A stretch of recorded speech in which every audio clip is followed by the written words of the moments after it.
সুস্থ আল্লাহ রব্বুল আলামিন রাখবেন, এটাই। আর আমরা পরের উপকার ছাড়া যেন অপকার না করি, কারণ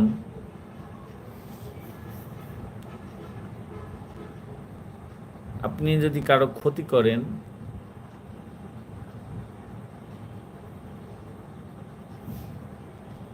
এই ক্ষতির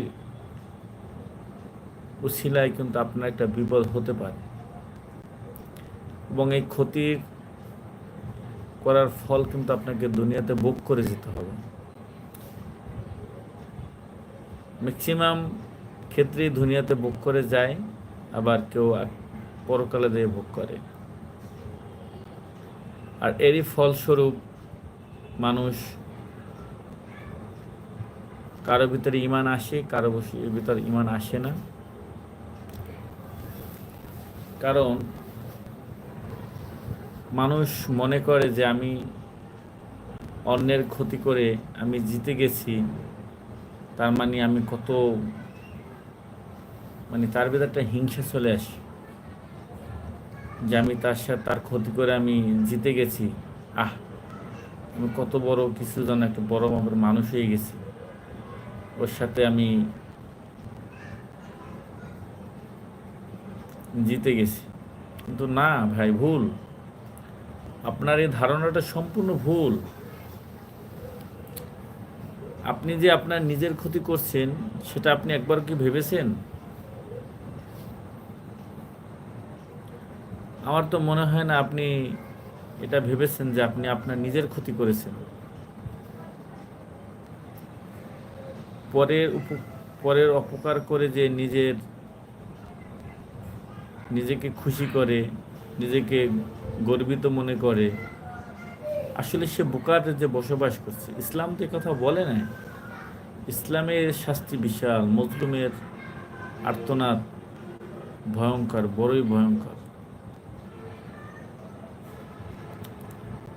আপনি মানুষের উপকার করবেন,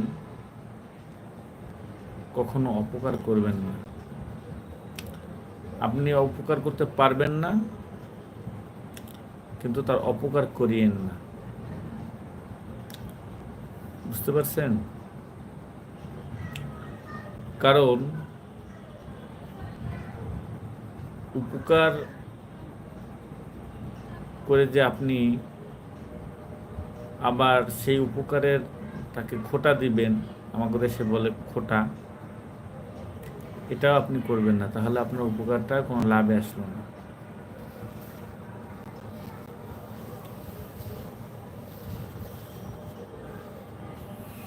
মাত্র 2 জন মানুষ আমার লাইভটা দেখছে।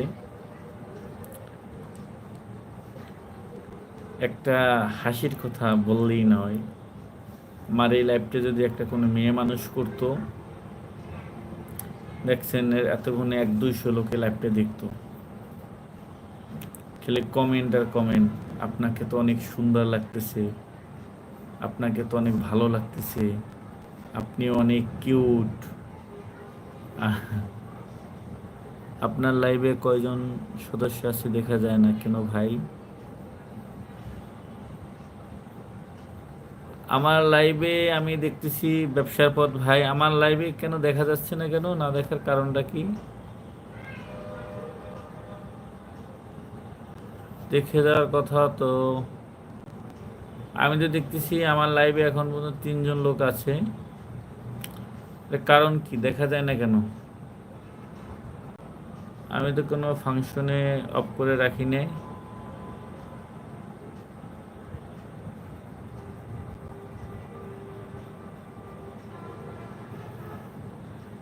এখন কি দেখা যায় ভাই? এখন কি দেখা যায়? আমাকে একটু কমেন্ট করে জানান আমার লাইভে কয়জন লোক দেখতে পাচ্ছে।